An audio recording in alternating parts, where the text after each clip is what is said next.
विगत कई वर्षों से जब जब भारत में संसद का सत्र चलता है तब तब विदेश में कोई ना कोई रिपोर्ट छपती है।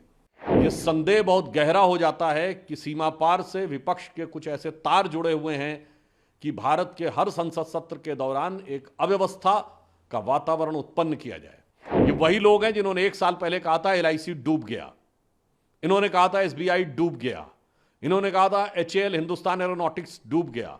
हमेशा कांग्रेस विदेशी कंपनियों के साथ क्यों खड़ी रहती है? आज से नहीं, 30-40 साल पहले से।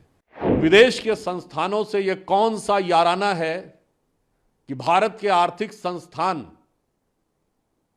के हर विषय के ऊपर आपका निशाना है? पता था कि संसद सत्र के दौरान ही वो रिपोर्ट आनी थी और यह मैं इसलिए देश के प्रबुद्ध लोगों से कहना चाहता हूं, विगत कई वर्षों से जब जब भारत में संसद का सत्र चलता है तब तब विदेश में कोई ना कोई रिपोर्ट छपती है। याद करिए, BBC की डॉक्यूमेंट्री संसद सत्र शुरू होने से ठीक पहले आई थी।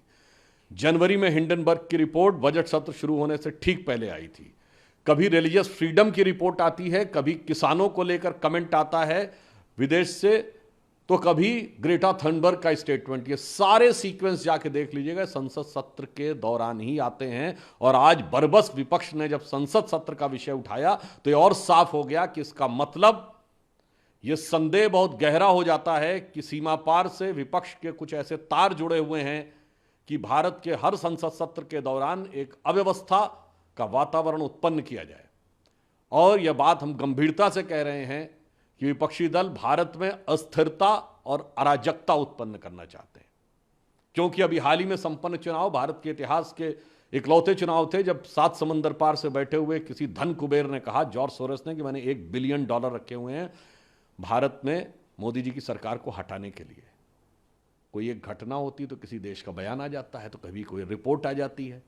तो हमारी समझ में ये नहीं आता है कि ये सारी बातें, और फिर वो विदेश में जाकर ही राहुल गांधी जी अनेक प्रकार की चीजों की अपेक्षा करते हैं। कांग्रेस और विपक्ष के नेता जाके विपक्ष से अपेक्षा करते हैं कि भारत में हस्तक्षेप किया जाए। और मैं पुनः गंभीरता के साथ कहना चाहता हूं कि भारत के अंदर ये आर्थिक अराजकता उत्पन्न करना चाहते हैं भ्रम के द्वारा, चाहे विषय भारत सरकार की कंपनी का हो या कोई निजी कंपनी का हो। ये वही लोग हैं जिन्होंने 1 साल पहले कहा था LIC डूब गया, इन्होंने कहा था SBI डूब गया, इन्होंने कहा था HAL हिंदुस्तान एरोनॉटिक्स डूब गया। फैक्ट यह है कि LIC ने पिछले तिमाही में 17,000 करोड़ का प्रॉफिट दर्ज किया है, जो ऑल टाइम हाई है। स्टेट बैंक ऑफ इंडिया ने पिछले तिमाही में 21,000 करोड़ का प्रॉफिट दर्ज किया है, जो प्राइवेट और गवर्नमेंट दोनों की कंपनीज में मिला के ऑल टाइम हाई है। HAL ने 29,000 करोड़ का रेवेन्यू 2023-24 में आया। अब सेबी के ऊपर अटैक है। मैं पूछना चाहता हूं कि आप ये कर क्या काम करना चाहते हैं? और मैं जिम्मेदारी के साथ कहता हूं, सिर्फ फैक्ट सामने रख रहा हूं, हमेशा कांग्रेस विदेशी कंपनियों के साथ क्यों खड़ी रहती है? आज से नहीं, 30-40 साल पहले से। यह बताइए, 1984 में यूनियन कार्बाइड के एंडरसन को इन्होंने हवाई जहाज में बैठ के भगाया था। यूनियन कार्बाइड के साथ कौन खड़ा था? कांग्रेस। बोफोर्स के साथ कौन खड़ा था 1987-88 में? कांग्रेस। अगस्ता वेस्टलैंड के साथ कौन खड़ा था? कांग्रेस। चेक पिस्टल्स वाली कंपनियों के साथ कौन खड़ा हुआ था? कांग्रेस। और BBC के साथ कांग्रेस, हिंडनबर्ग के साथ कांग्रेस। और मैं फिर भी कहूंगा, राहुल गांधी जी एक ब्रिटिश कंपनी में काम भी कर चुके हैं जिसका नाम था बैकऑप्स। तो आज हम विपक्ष से पूछना चाहते हैं कि विदेश की संस्थाओं और विदेश में छपने वाली चीजों में, और आपको ध्यान हो केजरीवाल जी ये भी बोल चुके हैं कितना मुश्किल होता है न्यूयॉर्क टाइम्स में छपवाना, ये वर्ड है उनका ऑन रिकॉर्ड। तो मैं पूछना चाहता हूं एक लाइन में कि विदेश के संस्थानों से यह कौन सा याराना है कि भारत के आर्थिक संस्थान के हर विषय के ऊपर आपका निशाना है? सर, ऑपोजिशन JPC है इस मुद्दे पे, क्या कहेंगे? देखिए, अपोजिशन पहले भी इस विषय पे बात करती रही। JPC का अधिकार, जब एक बिंदु में और भी कहना चाहूंगा, जो संसद सत्र के दौरान की उन्होंने बात कही, तो बिजनेस एडवाइजरी कमेटी में तय हुआ कि संसद सत्र का सत्रावसान होगा। मैं स्वयं भी बिजनेस एडवाइजरी कमेटी का मेंबर हूं। तो बताइए, कांग्रेस के लोग तो उसमें थे।